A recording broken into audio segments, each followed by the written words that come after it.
Ito naman po, banded blue. Yan, banded blue po ito. May tagpilang ng konti sa may gitna niya. Kumbaga humarang po sa pinaka-banded niya. Oh. Astig po nung kulay, di ba? Yan. Female rin po ito. Pero hindi po lahat ng gantong kulay female ha. May nagiging male rin pong ganyang kulay. Nagkaroon na po kami ng ganyan na mga male. Sa tricolor lang po talaga ako subok na female talaga. Kadalasan ha. Sa ganito po, hindi po natin masasabi laging female ha. Okay po. Yan.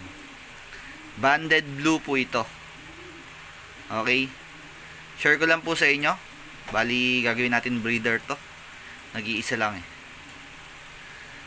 Sana maglabas ng maraming puro blue or banded blue or solid blue. Yan, share ko lang sa inyo. Napaka solid po, di ba? Okay? Kung